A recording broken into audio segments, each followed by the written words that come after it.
Bienvenidas y bienvenidos a su programa, ya lo dijo la Corte, en el cual analizamos los fallos emblemáticos, las sentencias más relevantes del Tribunal Constitucional de México. En esta ocasión vamos a platicar con nuestras invitadas acerca de la sentencia que resuelve el amparo directo en revisión 5769/2022. Es una sentencia que nos va a permitir comprender el funcionamiento, los principios y la forma en la que se está desarrollando el llamado sistema de justicia, sistema integral de justicia para adolescentes. El tema de cómo aplicar las normas de un derecho penal o de una cierta forma de entender el derecho penal a personas que todavía no han alcanzado la mayoría de edad. Y también nos va a permitir esta sentencia reflexionar sobre un tema muy difícil, un tema extraordinariamente doloroso, muy extendido, también hay que decirlo, que es el tema de los delitos de naturaleza sexual que tienen por víctimas a niñas, niños y adolescentes, y por más doloroso que sea, de todas formas, pues hay que hablar de él. No puede quedarse como un tema soslayado, silenciado, porque eso iría en contra de las propias víctimas. Para entender el alcance de esta importante sentencia, le doy la bienvenida, ya lo dijo la Corte, a Rebeca Saucedo López. Rebeca, bienvenida. Gracias por estar aquí, muy amable. Y también le doy la bienvenida a Joy Montserrat Ochoa Martínez. Joy, muchas gracias. Bienvenida. Gracias. Muy amable. Joy, sé que no es fácil, pero te tengo que pedir que nos ayudes a entender los hechos, el contexto fáctico, porque yo creo que aquí importa mucho. Importa por la gravedad, importa por la sensibilidad. Y también porque creo, ya ustedes nos harán favor de explicarlo, trascienden esos hechos a la argumentación jurídica de la Corte, ¿verdad? Por favor. Muchas gracias. Bueno, estos hechos, en primer lugar, hay que enfatizar, y eso es lo que, como bien dice, va a darle forma a toda la argumentación que se hace en la sentencia, es las partes que están involucradas. En primer lugar, tenemos a una adolescente, que es una mujer trans, que en ese momento tenía 17 años, y por el otro lado tenemos a una niña, que en ese momento tenía 11 años. Entonces, esos fueron los hechos.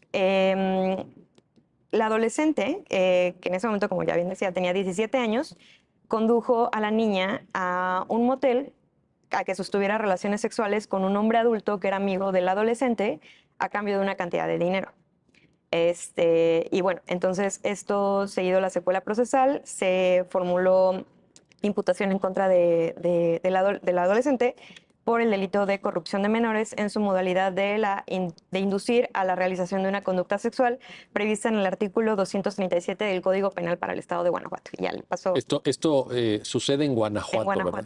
Exacto. Ahora, nada más para precisar, Joy, para la gente que te está escuchando y te está viendo, no se trata, es decir, la persona que lleva al motel a la niña de 11 años en ese momento no tiene relaciones sexuales con ella, no participa, por eso es corrupción de menores. Exacto. O sea, nada más para precisar, porque alguien podría decir, oye, pero digamos, allá hay una actividad sexual, pero no, en este caso es corrupción, no es violación, no es ninguna otra cosa. Yo no diría como tal que no haya como tal una actividad sexual, sino que más bien está, o sea, la manera en la que participa, digamos, en el delito no es la prototípico imagen que tenemos de que ella directamente efectúa la conducta sexual, sino que a través de ella, ella, digamos, se facilita, exacto, correcto, es como el medio por el cual ya ocurre como tal la conducta de violencia sexual. Que me parece muy grave, por cierto. Me parece muy grave. Bueno, ¿se dan esos hechos, Rebeca? ¿Y qué sucede en términos procesales? Sí, bueno, como decía Joy, se formula imputación por este delito. También hay que recordar que el delito de corrupción de menores tiene muchas modalidades, ¿no? O sea, el delito, como está tipificado incluso en este código y en muchos otros, incluye una infinidad de conductas, ¿no? Y una de estas es inducir a la realización de conductas sexuales, y es por la que se vincula a proceso, perdón, por la que se formula imputación. Posteriormente, ya en la etapa de vinculación a proceso, la jueza de control del sistema de justicia para adolescentes, que recordemos que son juezas que tienen ciertas también competencias muy específicas y una formación también muy específica en las reglas del sistema de justicia para adolescentes, deciden no vincular a proceso a la adolescente en conflicto con la ley, de nuestro caso, ¿no? Y lo que dice básicamente para digamos, como sostener esta no vinculación a proceso, dice que el delito ya prescribió. En este momento, cuando ya se lleva a vinculación a proceso, el delito, los hechos habían sido 2 años antes aproximadamente de cuando ya se formula imputación y en donde, digamos, en donde pasa esta etapa judicializada ya de la investigación, ¿no? Y entonces, lo que dice la jueza para sostener eso es que se actualizó una hipótesis que está contenida en el penúltimo párrafo del artículo 109 de la Ley Nacional del Sistema de Justicia, Ley Nacional del Sistema Integral de Justicia para Adolescentes, en donde dice el artículo que, bueno, contempla este artículo y lo voy a explicar también porque me parece que es muy relevante también para el entendimiento de este asunto. Tiene 3 temas principales, ¿no? Dice que la prescripción se va a atender a las reglas establecidas en las legislaciones, pero considerando también algunos límites por grupos etarios. Recordemos también que la ley nacional, como me voy a referir también a lo largo del caso para no decir el nombre completo, pero la ley nacional establece también toda su lógica va por grupos etarios, considerando que no podemos pues imponerle las mismas cargas, por así decirlo en términos generales, a adolescencias o a niñas y niños que tienen de 12 años, que es en donde inicia ya la responsabilidad penal bajo el sistema de justicia para adolescentes, hasta antes de que cumplan 18 años, ¿no? Entonces, la ley maneja 3 grupos etarios, ¿no? El primer grupo etario que va desde los 12 años hasta antes de cumplir 14 años. El segundo grupo etario que va de los 14 cumplidos hasta antes de cumplir los 16 y el tercer grupo etario que digamos son las adolescencias más grandes de este sistema, que son de los 16 años, perdón, hasta antes de cumplir la mayoría de edad. Entonces, lo que dice es, estas reglas de la prescripción se van a considerar conforme a los códigos. Generalmente, por ejemplo, se calcula la prescripción considerando la media aritmética de los delitos, que es, digamos, la sumatoria de la menor más la mayor penalidad entre 2, que es así como básicamente se calcula. Pero dice, esto va a estar limitado a ciertas consideraciones por grupo etario, ¿no? Entonces, para el primer grupo etario, dice la acción no puede ser más allá de 1 año de prescribir después de 1 año de cometidos los hechos. Para el segundo grupo etario no puede ser más de 3 y para el tercer grupo etario no puede ser más de 5. Máximo son 5 años. Pero hay después otro párrafo que dice que lo previsto en las fracciones anteriores aplica solamente para las conductas cometidas por las personas adolescentes de conformidad con la presente ley, para las conductas cometidas por la presente ley. Es curioso porque en toda la legislación, en la ley nacional, no se establecen conductas más que exclusivamente para decir cuáles son los delitos que amerita internamiento O sea, en términos de sanción, pero no de descripción, lo que llaman la tipicidad, típica, ¿verdad? No. Las descripciones típicas están basadas, digamos, en los delitos que están en los códigos normales aplicables para adultos también, pero en este caso las únicas que se mencionan es eso. Y dice, en los demás casos, la segunda parte de este segundo párrafo, dice, en los demás casos la prescripción será de 1 año. Sí. Y hay un último párrafo, que es el que es de análisis principal en este asunto bajo la Corte, que dice que en el caso de delitos sexuales cometidos contra niños, niñas y adolescentes por personas adolescentes, la prescripción va a empezar a correr a partir de que la persona niña, niño, adolescente víctima cumpla los 18 años. Y eso va a ser objeto de análisis. Cumpla 18, a partir de ahí, 1 año o en los demás casos, esto que decía, o conforme a estos grupos etarios, 1 año, máximo 3 o máximo 5 años, ¿no? Pero a partir de que cumpla 18, la víctima. La víctima, correcto. exactamente. Entonces, lo que hace la interpretación la jueza de control es decir... Perdón, Rebeca, nada más un tema. Cuando tú dices, para efectos de nuestra audiencia, Claro. ¿no? Cuando tú dices que ya prescribió, sí, claro. ¿qué implica la prescripción? ¿Qué implica Claro. La prescripción es, digamos, la inactividad del Ministerio Público para la persecución de los delitos. Entonces, es también, dentro de este proyecto, de esta sentencia, se explica también en qué consiste la figura de la prescripción, que está también tomado de precedentes de la primera sala, en donde se explica que es digamos, como un castigo para la autoridad que en determinado tiempo no realizó adecuadamente sus facultades de persecución del delito, ¿no? En este caso, el Ministerio Público.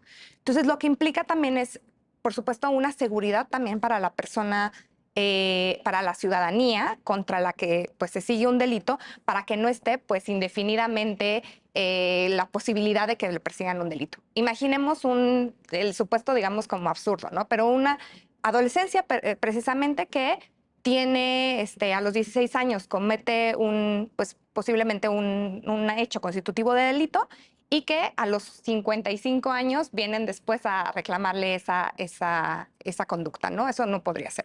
O una persona adulta, ¿no? O sea, una persona adulta que a los veintitantos años realiza una conducta y vienen a los 60 años a querer. Esa incertidumbre también tiene costos, ¿no? Y eso es lo que dice la prescripción. Dice, no podemos extender indefinidamente las posibilidades y las facultades de persecución de los delitos del Ministerio Público. Digamos que abonaría o el valor que estaría detrás de la figura de prescripción sería la seguridad jurídica. Totalmente, sí. La seguridad jurídica y también, como decíamos, un castigo también para la autoridad de no haber hecho adecuadamente sus facultades de investigación, ¿no?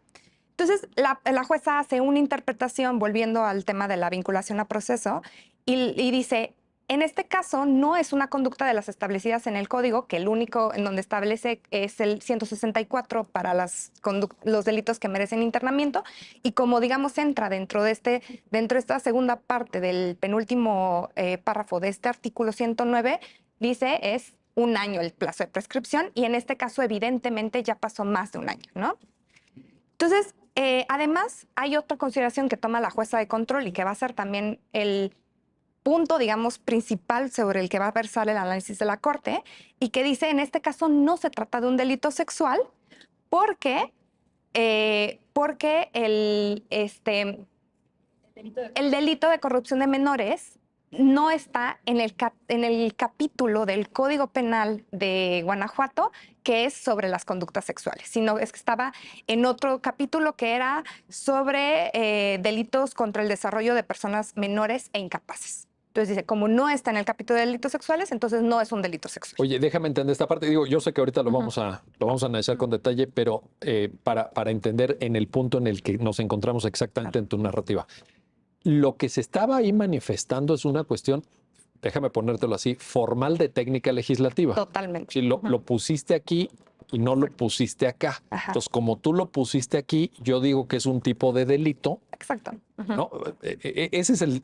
Eso, digamos, sí, y eso puede responder a una lógica pues, legislativa, a lo mejor de un momento específico, histórico, ¿no? En donde, pues, bueno, es una decisión al final legislativa. Pero en el fondo es a veces, digo, no estoy hablando del caso concreto, pero es muy buen ejemplo para decir, cuando una persona juzgadora o una corte, una Suprema Corte, se enfrenta a intentar entender por qué el legislador decidió ponerlo aquí y no ponerlo aquí, o entender que esto era un tipo de delito y no otro tipo de delito, la verdad es que se complica mucho contar con elementos racionales que nos permitan solventar esa duda. Sí. ¿Por qué?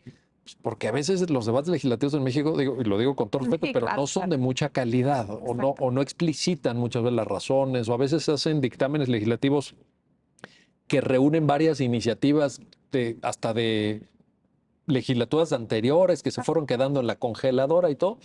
Entonces el tema que tú ahorita estás planteando es muy complejo. Exacto, y eso es justo también otro de los puntos que seguramente más adelante vamos a explicarlos, pero otro de los puntos que también hablamos al momento de pues que la Corte se pronuncia sobre qué es esto de delitos sexuales. O sea, ¿qué se refiere este párrafo cuando decimos delitos sexuales? Y un poco como cuestionar de, ¿fue correcta esa decisión de la jueza de control de decir que como no estaba, digamos, desde una visión muy formal en ese capítulo, ya no podemos hablar de otros delitos que podrían estar a lo largo del Código Penal? Entonces, bajo esa comprensión, la jueza dice, en un año prescribe, ya pasaron 2 años, pues no hay manera. No hay manera, exacto. Viene luego el recurso de apelación. Viene en apelación y se confirma en su integridad el auto de no vinculación a proceso. Con los mismos argumentos, ¿verdad? Exactamente, con los mismos argumentos se generan algunas...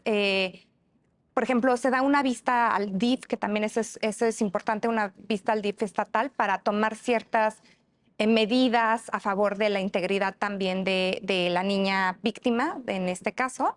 Pero fuera de ahí, digamos, como sobre el tema de prescripción, se convalida enteramente la decisión de no vinculación a proceso, ¿no? Viene el amparo directo, y en este amparo directo viene la madre de la niña adolescente víctima, perdón, bueno, que ahora ya es adolescente en ese momento, correcto. pero que en ese entonces era niña, pues a reclamar y a combatir esta decisión de la apelación, ¿no? En donde se confirma la decisión de la jueza de control. Y entonces lo que se dice en la sentencia, y es muy interesante porque ahí es justamente donde empezamos a entender a cuestionar esta interpretación que se hace, es el tribunal colegiado dice, bueno, se debía haber entendido, o sea, independientemente de cómo podemos interpretar que si este penúltimo párrafo se refiere a las conductas del 164 de la Ley Nacional, o si era, independientemente de eso, en este caso era muy claro que la acción penal no había prescrito, porque estábamos en el supuesto del último párrafo del artículo 109 de la Ley Nacional, que dice que en el caso de delitos sexuales no prescribe hasta que la víctima cumple 18 años. Y en este caso, en ese momento habían transcurrido ya los 2 años, entonces la niña tenía 13 años, todavía le faltaban 5 años más para que prescribiera la acción penal. No, para que empezara Para que a contar. empezara a contar. Para que empezara a contar. Ajá, Eran y llegaba ya a 18 y luego un año. año. Sí. Exactamente, perdón. Muchísimas gracias. Y entonces lo que dice es, en este caso, el bien jurídico tutelado, y ahí es otro tema que también lo discutimos en la sentencia, no es la libertad sexual, porque, y ahí hay una consideración que también a nosotras nos pareció bastante controvertida, en donde decía, las infancias no tienen libertad sexual. Eso en donde... Eso está en una parte de la sentencia del tribunal colegiado. Ok, Dice, el bien jurídico ok. tutelado no es la libertad sexual porque no hay libertad no sexual. hay libertad sexual de las infancias, que para nosotros nos parecía como Wow. totalmente controvertido. Y decía, en cambio, es la indemnidad sexual, ¿no? Como esta, digamos, protección de que las infancias y, por ejemplo, las personas con discapacidad no pueden consentir un acto sexual debido a su desarrollo psicoemocional de ese momento, ¿no? Y entonces dice, bueno, pues es claro que en este caso era un delito sexual, ¿no? Y se aplica ese último párrafo, ¿no? El efecto es dictar una nueva resolución en la que, por supuesto, se determine que no ha prescrito la acción penal y, pues, el efecto, aunque no se precisa así, pero digamos como en la práctica, lo que sucedería es que al revocarse esa determinación de no vinculación a proceso, pues sería vinculación a proceso y a partir de ahí, pues, empezar plazo de investigación complementaria, tal vez medidas cautelares, etcétera, etcétera, ¿no? Oye, Ya el desarrollo de... Ahorita nos vas a contar sobre el recurso de revisión y Claro. para tener la película completa, pero quiero llamar la atención, Ujú. me parece importante hacerlo en este momento, Claro. de cómo todo esto lleva una secuela procesal con este grado de complejidad, con todos los puntos que ahorita planteas, pero es en contra de una decisión que se toma En las primeras etapas. en la primerísima etapa, que es el auto de vinculación del proceso penal. O sea, no es contra una sentencia definitiva, no hubo una condena a 15 cuántos años de no sé qué. Sí. Y lo planteo, Rebeca Joy, porque quienes están viendo el programa seguramente dirán, oye, qué complicado es esto. Y sí, no, para lograr justicia. Claro. Para lograr justicia. Es decir, ahorita que nos platiques y que te pido, obviamente, que lo hagas con toda la profundidad con la que has hecho hasta ahora la narrativa de secuela procesal, pero llega el asunto a la corte respecto de si debe de dictarse o no un auto de vinculación.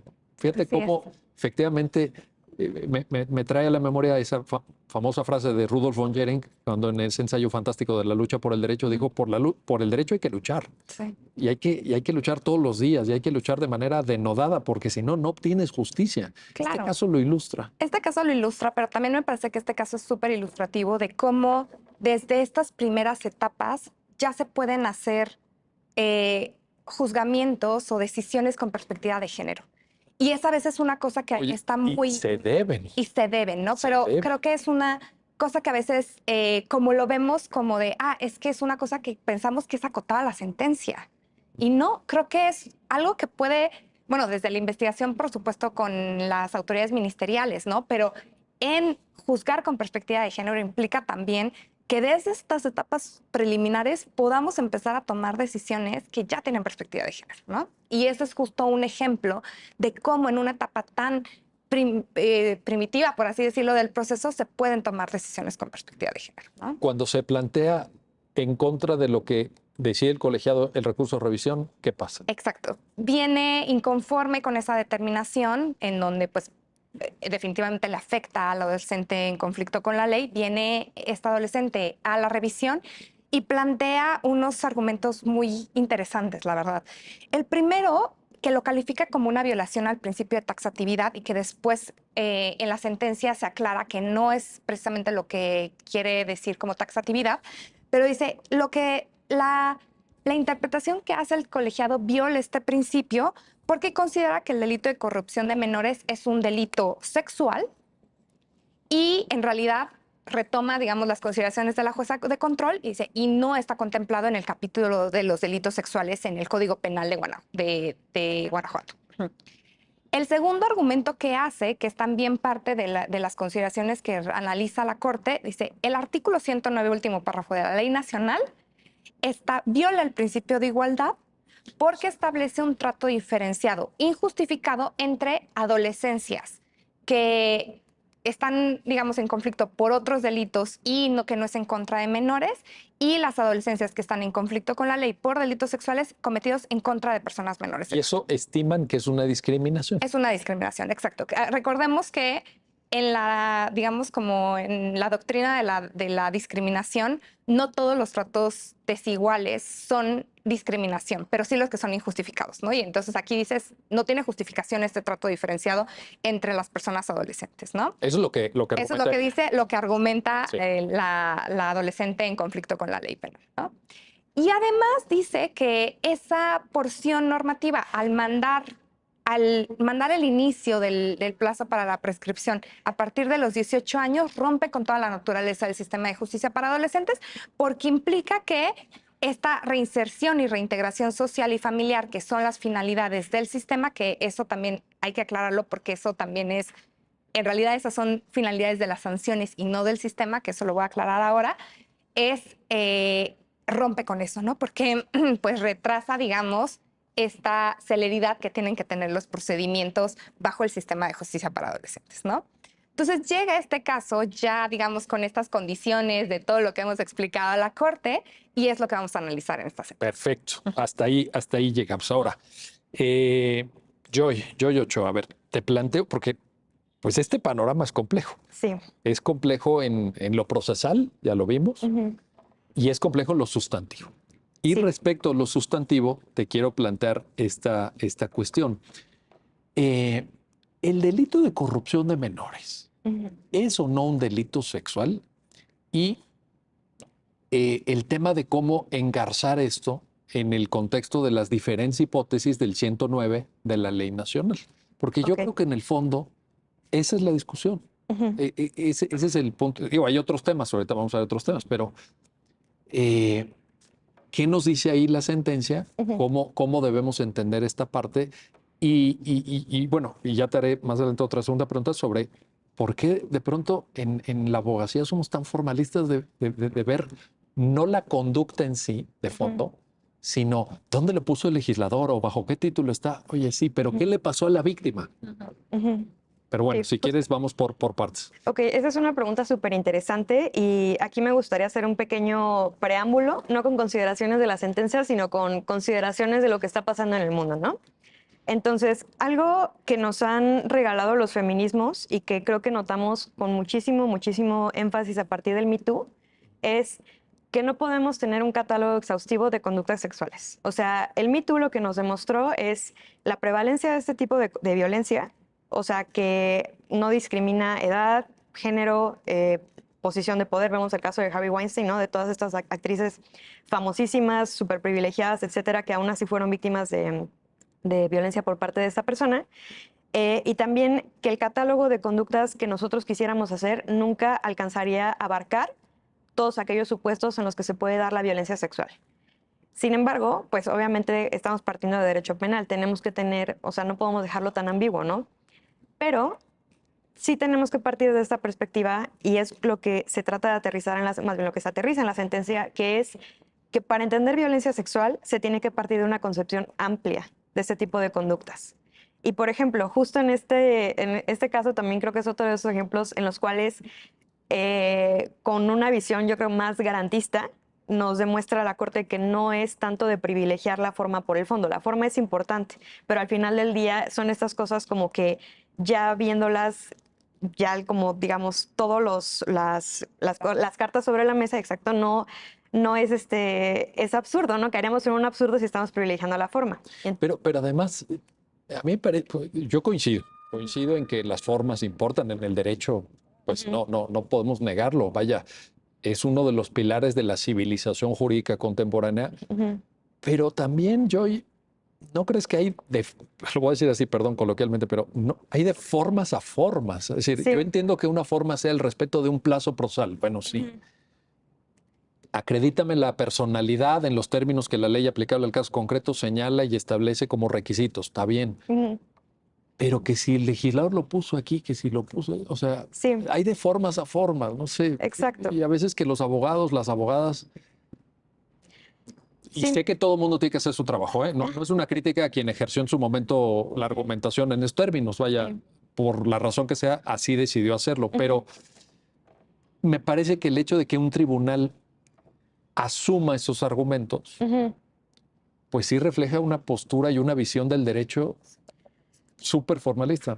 Muy, Me parece, o sea, sí, formalista, y también yo diría que aquí, por ejemplo, no estamos diciendo que ya vamos a echar hacia la basura todos los códigos y todo lo que nos digan, sino simplemente, justo como dice, hay de formas a formas. Entonces, en este caso también yo creo que pone mucho énfasis al desconocimiento tan grave que hay de doctrina de derecho internacional de los derechos humanos de precedentes de la Corte, que yo creo que si hubiera optado más por una interpretación como tajante de rajatabla de lo que dice el Código Penal local, a lo que, por ejemplo, a ver qué dicen los estándares, por ejemplo, interamericanos, qué ha dicho la Corte en relación con delitos sexuales, ahí también es de qué insumos nos vamos a llegar nosotros al momento de emitir una resolución que realmente sirvan para fortalecer la impartición y el acceso a la justicia. pero estás hablando de un tema importantísimo. Lo que estás diciendo es importantísimo porque a la postre lo que está reflejando es que en ciertos ejercicios, no quiero generalizar, pero en ciertos ejercicios de la función jurisdiccional local no han permeado estos estándares. No. No se están, o sea, es una visión del ejercicio de la función jurisdiccional más de, quizás sea exagerado decir esto, pero más de legalidad Ujú. que de una lectura integral con estándares de derechos humanos interamericanos, etcétera, ¿no? Sí, justo. Y eso es gravísimo porque aparte creo que todavía, o sea, nosotros vemos, por ejemplo, si nos ponemos como muy quisquillosos o quisquillosas, vemos que la obligación de juzgar con perspectiva de género en realidad no tiene ni 1 ni 2 años. O sea, la podemos remontar inclusive hasta la resolución de Campo Algodonero, ¿no? Que es del 2009. Y de ahí se han hecho esfuerzos muy grandes por parte No, y se ha difundido y está el protocolo y Sí, se han dado cursos, exacto. ha habido seminarios, hay libros No, publicados, hay infinidad de infinidad recursos. de... Pero aquí, por ejemplo, y lo digo yo porque o sea, yo a mí he tenido la gran fortuna de impartir muchas clases en materia de perspectiva de género. Me ha tocado platicar con litigantes, con magistrados, con magistradas, con jueces, juezas, abogados, etcétera. Y, por ejemplo, yo creo que hay una resistencia muy particular al tema de perspectiva de género porque es del tema que yo creo que tenemos más arraigado en el imaginario social de respecto a la rigidez de los roles de género y de cómo tienen que portarse los hombres, cómo tienen que portarse las mujeres, y cualquiera que se nos salga de ese molde, ya ahí como que nos Bueno, confronta. pero además hay un costo en asumir la perspectiva de género. Hay un costo en términos de pérdida de poder. Ahí sí, perdón, Claramente. pero lo tengo que decir como hombre. Sí, claramente. Pero, o sea, entonces tampoco... Ujú. así que yo no conozco en la historia de la humanidad, por ahora estoy exagerado, pero no conozco a alguien que ceda su poder voluntariamente. No, O sea, porque es muy cómodo tener poder. y lo triste de todo esto es que, por ejemplo, creo que no hemos logrado comunicar o transmitir que el tema justo de los roles de género, del mandato de género, es nocivo tanto para mujeres como para hombres. Sí, sí, sí. O sea, Coincido, las reglas de la masculinidad nos hegemónica. afecta y nos duele a nosotros. Exacto. Sí, Y sí. no quiero usar este argumento tan horrible de a los hombres también los matan, No. pero, por Es al ejemplo, revés, pero- no es coincidente que los números de suicidios más altos sean de hombres. No es coincidente también que quienes más tarden, y también muy pertinente para el caso, quienes más tarden en revelar un hecho de abuso sexual infantil sean hombres.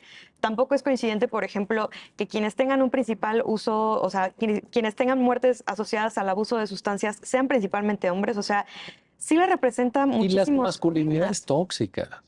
Esta idea del macho que tiene que ser violento, que se tiene que imponer, eso nos afecta a los hombres. Sí, también. Hay una representación de la masculinidad.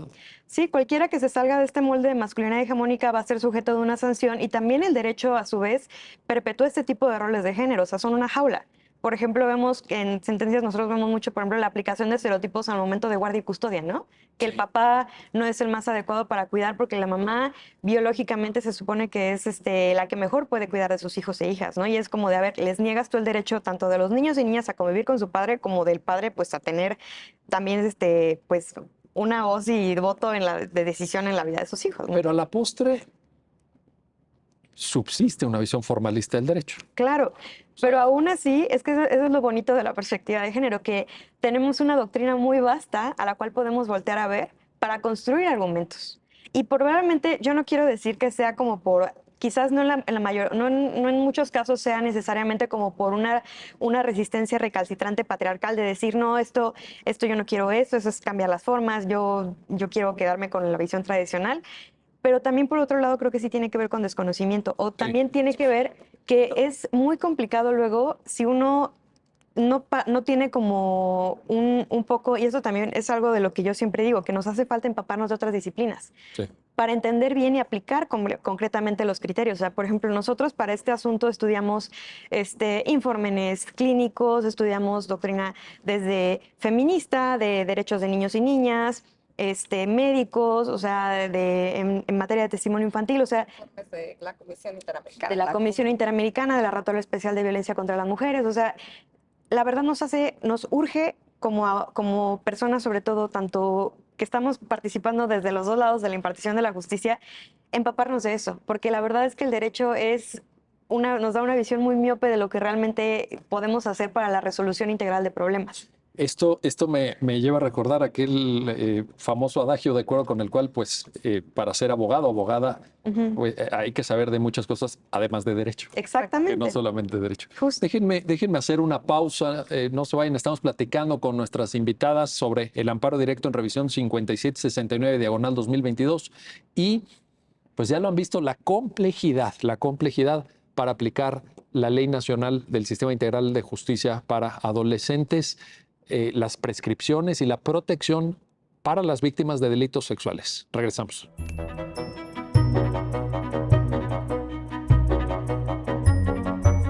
Ya estamos de vuelta, ya estamos de regreso en su programa, ya lo dijo la Corte, para continuar en el análisis, en esta conversación con nuestras invitadas sobre el amparo directo en revisión 5769 diagonal 2022 y la forma de procesar y sobre todo proteger a las víctimas de delitos sexuales, en tratándose específicamente de niñas, niños y adolescentes. Joy Ochoa, a ver, hay un tema ahí, estábamos platicando antes del corte, de el encuadramiento de la conducta que se le imputa, porque de ahí deriva toda la consecuencia que Rebeca ya nos había planteado de la prescripción. Entonces, es un tema toral para la sentencia y afecta el fondo. Exacto. ¿No? ¿Cómo es que la Corte, o sea, primero te quiero preguntar, ¿qué concluye en este punto la Corte y por qué la Corte incorpora, en términos de la propia sentencia, un concepto muy interesante, creo yo, de la teoría penal contemporánea, muy utilizado en el derecho comparado, quizá en México menos, me atrevo a pensar, pero sin duda importante, que es la taxatividad penal? Cuéntanos. Ok.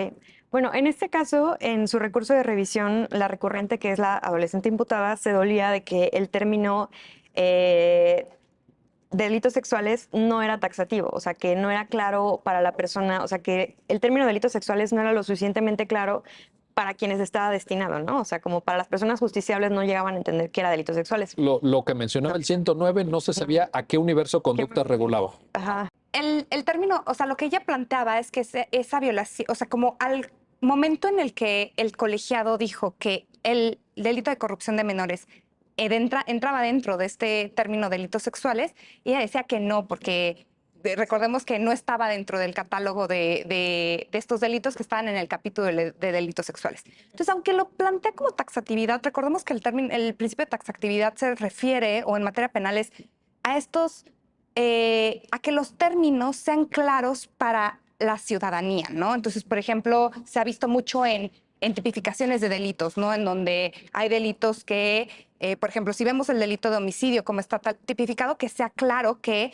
la conducta que se establece en el Código Penal sepan las personas que sí se puede hacer y que no, digamos. Eso es como una cosa como muy básica para decirlo el principio de taxatividad.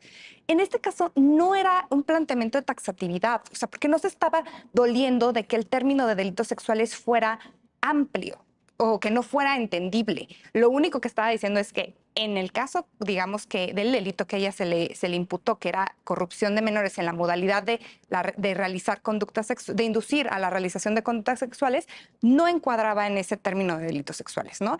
Y entonces el pronunciamiento que hacemos es, bueno, en las sentencias, en delitos sexuales es muy amplio, ¿no? Y es esto que estaba explicando Joy antes del corte. Sí. Adelante, por favor. Sí, o sea que no tenemos que partir de una visión nada más como de, a ver, están enunciados aquí en esta fracción de este capítulo, de este artículo, de etcétera. No, o sea, sino simplemente se tiene que ver a una visión amplia. Sobre todo aquí nosotros introducimos como una visión amplia de lo que se tiene que entender desde los estándares del derecho internacional de los derechos humanos como violencia sexual. Eso. ¿No? Porque la violencia sexual es muy amplia. O sea, ya hemos, como lo decía, lo del ejemplo del Me Too, etcétera, ya hemos visto que tiene distintas modulaciones, tiene distintas manifestaciones, etcétera. Entonces, no podemos nada más remitirnos a eso. O sea, sí tenemos que observar los hechos concretos. Entonces, por eso, en este caso, sí era correcto que se encuadrara la conducta como un delito sexual. Por consideraciones distintas a las sostenidas por el colegiado, pero... Ahora, a mí me parece que, y me gustó mucho esa parte de la sentencia, porque con eso la Corte, digamos, sale del debate formalismo, antiformalismo, etcétera, y entiende que finalmente de lo que se trató es de un hecho de violencia sexual. Exactamente. De violencia sexual, que tiene evidentemente muchas formas de manifestación, etcétera, pero que a la postre atiende, así quiero interpretarlo y ustedes me lo van a precisar, pero a la postre lo que intenta atender la Corte en la sentencia es a lo que en los hechos sucedió. Es decir, si nosotros le preguntamos a una persona sin formación jurídica, oye, ¿tú crees que si un individuo que lleva a una niña de 11 años a tener relaciones con un sujeto adulto, etcétera, está cometiendo algo que tiene que ver con la sexualidad de la niña? Yo no creo que haya alguien que te diga que no. Exactamente. Entonces, ¿cómo es posible que desde la abogacía y desde una pseudointerpretación o pseudoargumentación jurídica le demos la vuelta y metamos taxatividad y metamos no sé qué para llegar a una conclusión diferente o alejada del sentido común? Sí, justo. Eso lo dijo Oliver Wendell Holmes en las primeras décadas del siglo XX. El derecho es sobre todo sentido común. De pronto aquí en el siglo XXI, pues parece que no. Con debates. Cuéntanos. Lo importante también de este caso es que, y eso se dice muy claro en la sentencia, ¿no? No importa cuál es la cómo se establecen las conductas sexuales en estos, o en términos estos de violencia sexual en las codificaciones. Lo importante es ver dentro de todos los delitos que se contemplan, cuáles se responden a violencias sexuales. Imaginemos que, por ejemplo, este caso hubiera sido de corrupción de menores porque era inducir al consumo de sustancias psicotrópicas, que también está dentro de Acceso a pornografía. lo que sea, ¿no? Es otro, bueno, en pornografía, por ejemplo, me parece que ese sí podría ser un delito sexual, ¿no? Ese sí. Claro. Pero en este caso, como de inducir a consumo de sustancias psicotrópicas, pues no, esto claramente no era un delito sexual, pero en este caso la modalidad era muy clara. ¿Cuál sí y cuál no? Claro, exacto. Habría que ver cuál sí, cuál no, desde este entendimiento amplio, ¿no? Exacto. Pero respecto a la conducta material realizada, ¿no?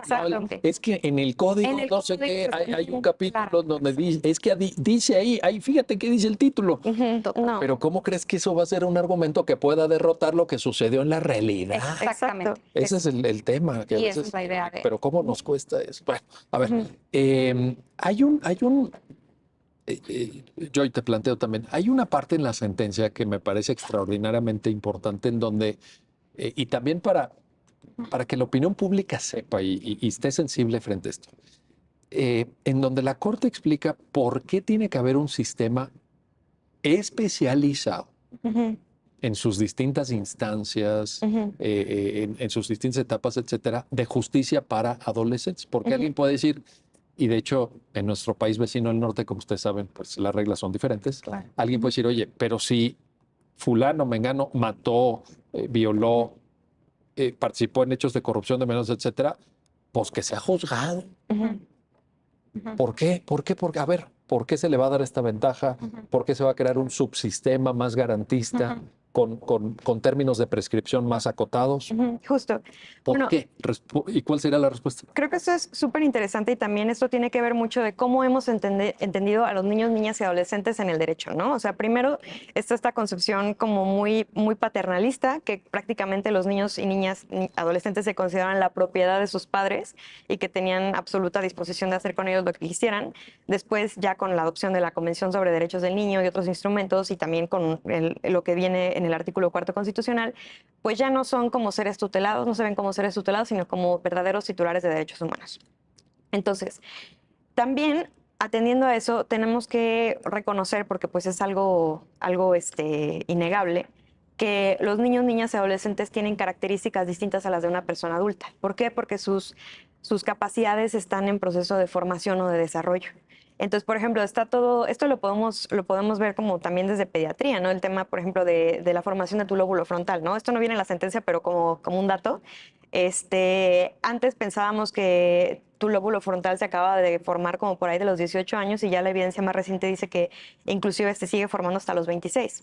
Entonces, esta parte del cerebro pues se encarga de tomar decisiones, de controlar la impulsividad, etcétera. Y luego, por distintos temas de el desarrollo cognitivo de niños y niñas, pues obviamente tienen que tener consideraciones especializadas en todo lo que atienda a su participación en procedimientos judiciales, tanto como víctimas como cuando están en conflicto con la ley penal. Entonces, a esa particularidad es a la que responde el sistema de justicia para ¿Y adolescentes. tiene un fundamento convencional también? Sí, Sí, bueno, tiene primero un fundamento constitucional Sí, justo. muy importante. En el 18, ¿verdad? En el artículo 18, el párrafo cuarto, del cuarto al sexto, contempla lo que son, digamos, como las bases del sistema integral de justicia para adolescentes. Hay después, bueno, tiene todo esto, están unas cuestiones en la Convención de Derechos del Niño, pero hay un corpus juris enorme que se habla sobre adolescencias en conflicto con la ley, que son, bueno, podría mencionar un montón, pero las reglas de Beijing, las reglas de Tokio, las reglas de La Habana, que son, aunque Oye, son... recuerdo, Rebeca, tú nos dirás una opinión consultiva de la Corte Interamericana Sí. específica. Exactamente, que esa, la verdad es que es bastante reciente. La 17, ¿no? Es la bueno, hay una observación general 24 que es sobre los derechos del niño en el sistema de justicia, en donde sí se aborda también mucho el sistema de justicia para adolescentes. Y hay también, pues otras resoluciones que también se complementan sobre ese tema. Lo digo porque es muy importante que la gente que te está escuchando sepa que esta es digamos, es un esquema organizativo del sistema de justicia, pero que viene de obligaciones internacionales. O sea, tampoco podríamos hacerlo de otra manera. Claro. Y viene, digamos que el artículo 18 se incorpora desde 2005, o sea, ya tiene bastante tiempo cuando se incorpora el sistema de justicia para adolescentes en el artículo 18 constitucional, que viene de estos tratados internacionales, que viene de este corpus juris de la niñez en conflicto con la ley penal, pero que también tuvo, digamos, como un momento culmen de cristalización en el derecho interno, la emisión de la Ley Nacional del Sistema Integral de Justicia para Adolescentes. Porque ahí lo aterriza, todo esto. ¿no? Yo me acuerdo de alguna sentencia, ustedes lo tendrán presente, en donde la Corte precisamente reclamaba la ausencia de regulación. O sea, porque viene 2005, luego viene como una especie de vacío hasta que llega la ley nacional, ¿no? De hecho, las primeras decisiones que hubo sobre el sistema de justicia para adolescentes de la Corte, y casi prácticamente las únicas que, digamos, como que retoman bien los principios, son acciones de inconstitucionalidad. Y esas, digo, las puedo mencionar también para que quien lo ve el programa pues, las pueda consultar, que es la 37-2006, que es del Pleno, que es bastante vieja cuando, digamos, que se incorporó por primera vez este sistema en el 18. Y ahí se trazaron varios de los principios, y después la 60-2016 y la 8-2015, que ya vinieron después de la emisión de la ley nacional, ¿no? Entonces, creo que esas, aunque digamos que son resoluciones, principalmente la 31, que es un poco ya antigua, fijó muy bien los parámetros del sistema de justicia para adolescentes, y son algunos de los que se retoman y que se complementan también con lo que ahora ya tenemos de la ley, porque curiosamente hay pocas decisiones sobre el sistema de justicia penal para adolescentes en la Corte, en general. A ver, aquí les pregunto, ¿será una consecuencia de que no hay tanta litigiosidad o que los las abogados no son tan aguerridos para así llegar a asuntos de acuerdo? ¿Qué pasó ahí? Porque sí es llamativo, La verdad Sí es que llamativo. yo también nosotros nos hicimos la misma pregunta cuando estuvimos estudiando este asunto y lo que decíamos es, no sabemos si porque los procedimientos son tan rápidos que sea difícil que también como que se detengan, por así decirlo, por la litigiosidad, o que funcione, digamos, como en términos generales, pero bueno, vemos que también tenemos estas decisiones que también vulneran el acceso a la justicia de alguna de las partes, ¿no? Entonces Claro, creo que esto también podría ser una invitación también para empezar a construir, y bueno, esto tiene que ser también a partir de litigios estratégicos y todo esto, una doctrina mucho más fina sobre el sistema de justicia para adolescentes para empezar a explorar estos aspectos que están viniendo de pronunciamiento, pero en otros órganos jurisdiccionales, pero que han venido poco a la corte, ¿no? Es un llamado, déjame entender bien esto, Rebeca, es un llamado el que estás haciendo a defensorías públicas, es Sí. un llamado a litigantes particulares. Sí, yo creo que un llamado general a defensorías públicas y a litigantes a que también empecemos a cuestionar también las instituciones del sistema de justicia para adolescentes, porque muchas veces lo que está en la legislación pues se ha podido desarrollar en interpretación y todo eso, aspectos más finos, a partir de las decisiones también de tribunales pues digamos como de altos, digamos, en jerarquía, ¿no? Y en este caso, pues la Corte, como máximo tribunal del país, me parece que sería fundamental que se empezara a pronunciar sobre estas cosas más particulares, ¿no? Y dentro de estas lógicas del sistema de justicia para adolescentes como un sistema modalizado, que eso es muy importante como este concepto, porque o sea, es el reconocimiento de que las infancias y las adolescencias a partir de los 12 años sí pueden ser responsables de la comisión de delitos. A ver, esto es muy importante porque la sentencia lo dice así en un párrafo en su literatura. Las personas que no han alcanzado la mayoría en México, pero que son mayores de 12 años, ¿pueden cometer delitos? Sí, pueden cometer Es delitos. muy importante. Pero así, porque así lo afirma la sentencia, y así ¿verdad? es, y es lo que está, digamos, se desprende directamente del 18 constitucional y de todos estos, de este corpus juris de la niñez, ¿no? En conflicto con la ley. Sí pueden ser responsables, pero no igual que los adultos. Ese es las personas adultas. Porque las personas en adolescentes e infancias, digamos, mayores de 12 años, están todavía en desarrollo. Y aunque tienen autonomía jurídica, eso también está en permanente evolución. Entonces, el sistema de justicia para adolescentes tiene que responder a eso y por eso las legislaciones, y también de eso viene, como decíamos, de este corpus juris, dividen también la atención que se da por parte del sistema penal de justicia para adolescentes conforme a grupos etarios. No podemos exigirle y no podemos hacer las mismas medidas cuando son infancias de 2 a 14 años, cuando estamos, en este caso, por ejemplo, tratando con un adolescente de 17 años, ¿no? Que está a punto, digamos, de alcanzar la mayoría de edad. Entonces, esa es la lógica. Ahora, hay un montón de principios que se desprenden del sistema de justicia para adolescentes, pero para efectos del análisis de este caso, había dos que eran muy importantes, ¿no? El primero que era un principio de celeridad, y ese principio de celeridad es que los procesos tienen que tramitarse sin demora y con la mínima duración posible y sin dilaciones injustificadas, y esto se conecta mucho con cuáles son las finalidades del sistema de justicia para adolescentes, que la finalidad del sistema es la protección de los intereses individuales y sociales afectados con el delito, pero también la protección y el desarrollo integral de las infancias y de las adolescencias que están en conflicto con Ahora, el delito. en este punto, nada más para precisar, una vez que la Corte dice, estas personas pueden cometer delitos y que ya se desarrollan y analizan todos estos principios, porque ahorita aludiste a algunos, pero ciertamente en la sentencia son varios. ¿Podemos pensar en un sistema, aquí sí, y lo digo de manera positiva, formalizado con todas las garantías, con todo el rigor, con taxatividad, con tipicidad, con proporcionalidad? Que de hecho, esa es la particularidad del sistema de justicia para adolescentes. Son todos los derechos que tienen las personas adultas en el sistema penal, más los derechos que son especiales para las infancias y adolescencias. ¿Incluyendo interés superior? Incluye, por supuesto, como base el interés superior. Y también tiene una particularidad del sistema de justicia para adolescentes que se conecta con este principio también, bueno, con todos, pero en este caso en el de celeridad, que es la finalidad de las sanciones. Las sanciones A diferencia de, por ejemplo, en el sistema de justicia para adultos, que es, digamos, nada más el castigo, por así decirlo, aquí tiene una finalidad sancionadora educativa, en donde además pues, de cierta manera como la consecuencia, el reproche sobre esto, también La tiene una retribución, como se lógica dice a veces. de reinserción social y reintegración social y familiar. Entonces, ¿cuál es la finalidad de esas sanciones? Pues que también puedan contribuir al desarrollo de su personalidad y también de sus capacidades. Oye, gracias, Rebeca. A ver, yo regreso contigo. Nos quedan 2 minutos antes de terminar el programa y te quiero preguntar por una especificidad que creo que lo habías mencionado al principio, vale la pena apuntarlo por ahí. Se trata de una mujer transexual. Ujú, La sentencia en sus últimas páginas ujú. aborda esta peculiaridad. ¿En qué términos? Bueno, O por qué es importante, o por qué se hace notar, ¿no? Bueno, es importante porque en primera creo que el derecho, más que un instrumento punitivo, también lo tenemos que empezar a ver como un instrumento de transformación social y pedagógico.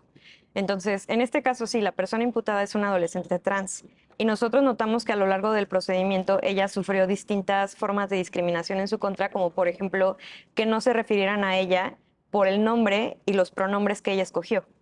Entonces, esto ya lo ha dicho la Corte Interamericana en numerosos precedentes, con énfasis en el que mencionamos en la sentencia, es el caso Vicky Hernández contra Honduras, en el cual se asienta de manera súper clara que utilizar el nombre que no es el escogido de la persona o no es el que corresponde con la identidad de género autopercibida de una persona trans, o lo que se conoce como coloquialmente como el dead name, es una forma no nada más de discriminación, sino inclusive de violencia. Entonces, nosotros también esto en suplencia de la queja, creímos que fue súper importante porque además es el primer caso de la Suprema Corte en el cual se atienden estos estándares. ¿Cómo tiene que ser el tratamiento de personas trans cuando participan en procedimientos judiciales? Entonces, primero que nada, indispensable respetar el nombre y el pronombre que es el elegido, porque esto además se desprende pues, del derecho al nombre, del derecho al libre desarrollo de la personalidad, del derecho a la identidad de género, todo esto que son derechos llave, ¿no? Que son derechos que permiten el acceso a otros derechos, como lo es aquí, por ejemplo, podemos hablar inclusive del derecho a acceso a la justicia. Y que también, por ejemplo, que otra vez un poquito con el tema de lo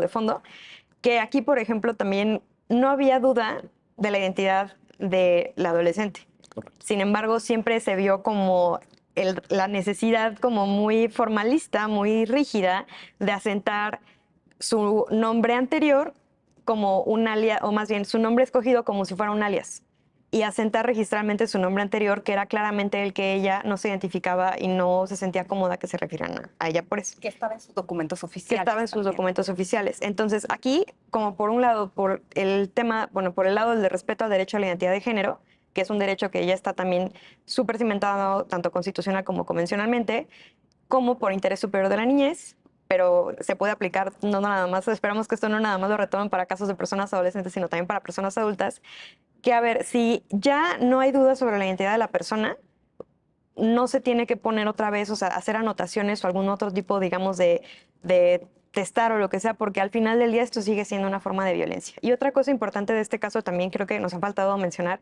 es que también esto va de la mano con la necesidad de juzgar el caso, no nada más con perspectiva de género, sino con un enfoque de interseccionalidad. Y aquí también creo que nos hace falta mucho, es como un pasito de esta sentencia de, más allá de una sentencia con un enfoque feminista, una sentencia con un enfoque transfeminista. Y transfeminista tomándolo un poco como el concepto de este movimiento que trata de reivindicar a todos los sujetes olvidados por el feminismo hegemónico, ¿no? O sea, Y digo, ustedes sabrán más, son las expertas, pero ahí hay una discusión bien interesante al interior del propio movimiento feminista. yo no diría que es tanto una discusión porque al final del día creo que cualquier postura que se niegue a reconocer la validez de la identidad de personas trans, por ejemplo, en este caso, pues no puede llamarse feminista porque al final Yo estoy de acuerdo, pero ellas sí se consideran feministas. Sí, pero es muy contradictorio porque al final eso es en sí mismo una forma de opresión. Yo coincido. Y el feminismo surge como una forma de reaccionar a Ante la diversas opresión. violencias, a opresiones, a injusticias históricas. Eso Exacto. lo analiza muy bien Nancy Fraser en muchos de sus Sí. libros. Y también creo que un feminismo que no nos sirva realmente a todas O sea, a mujeres indígenas, a niñas, a mujeres lesbianas, a mujeres trans, a mujeres afro, etcétera, no nos sirve a nadie, porque si no avanzamos juntas no avanza nadie. Entonces, eso yo creo que es otra cosa que nos gusta de esta sentencia, porque creo que ayuda un poco a romper con esta visión tan anquilosada y tan acotada, digamos, de lo que puede ser un movimiento de transformación social. Oigan, les propongo, porque ya nos ganó el tiempo, les propongo que hagamos, dejemos en la agenda un programa sobre feminismos jurídicos. Y digo feminismos Sí, porque me parece que el panorama es amplio, me parece que hay visiones más incluyentes, otras no necesariamente incluyentes, y tienen sus argumentos, también tienen su razón, no lo digo a manera crítica ligera, y que de pronto hemos llegado con el protocolo para juzgar con perspectiva de género, con estas sentencias, con mucho material que ya hay, tú lo referías, marco interamericano incluso, a un punto de la historia del derecho mexicano donde cabe hacer un recuento. exacto. Cabe hacer un recuento. Entonces, quedamos convocadas. Claro que sí, muchas Quedamos gracias. convocados, si les parece. Rebeca Saucedo, muchas gracias. Joy Monserrat Ochoa, muchas gracias. Gracias. Y gracias a usted que hace posible su programa, ya lo dijo la Corte, en el cual analizamos los fallos emblemáticos, las sentencias más relevantes del Tribunal Constitucional de México. Hasta pronto.